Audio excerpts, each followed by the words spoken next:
BC is currently in the longest state of emergency in the province's history. And with more on that, we're going to talk with Liza Yuzda right now from News 1130, legislative reporter. Liza, welcome back to the show. Talk to us about this latest extension when it comes to the state of emergency in our province.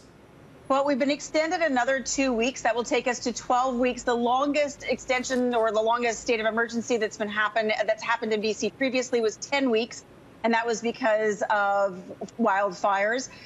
When the Premier talked about extending the state of emergency yesterday, he said we're heading into 12 weeks. Also mentioned that he doesn't see an end in sight to that happening because, of course, the state of emergency allows the province to have certain extra ordinary powers to make decisions quickly and to act more swiftly in emergency situations like we're in now and like we've seen previously with wildfires.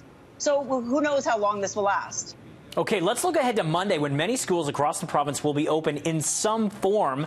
A lot of trepidation about this, a lot of kids that are anxious to go back, but also it's going to be a completely different way of life. What can you tell us about schools reopening next week? One of the things that I've been surprised to see is that some of the districts have been listing the numbers of kids going back, and they're expecting up to 50% of children across the province to go back into classes on Monday. Now, as you said, it's not going to be like what we've seen before. It won't be all kids piling into their classrooms.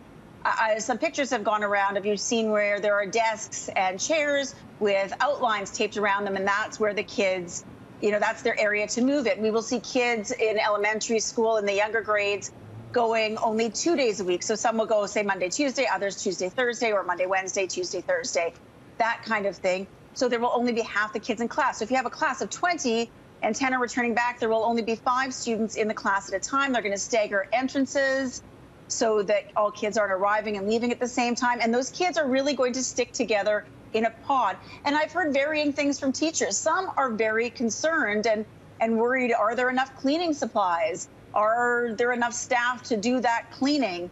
Are there enough precautions in place? Are there PPE? We know from hearing Dr. Bonnie Henry saying PPE is not required. Non-medical masks can be worn if people feel comfortable doing it.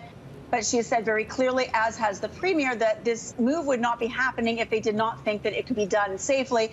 And arguably, with seeing up to 50% of kids at each school or average across the province returning back, there's a lot of parents who are feeling comfortable with this as well. All right, let's move from students to seniors, because we're hearing some pretty horrific things coming out of Ontario with regards to the state of many long-term care facilities. Prime Minister Justin Trudeau will be meeting with the premiers today to discuss this and the plan moving forward. What assurances are there for people in British Columbia that this kind of thing isn't happening? I asked the Premier specifically about that yesterday because there's a lot of people out there frightened. They can't see what's happening inside where their parents and grandparents are.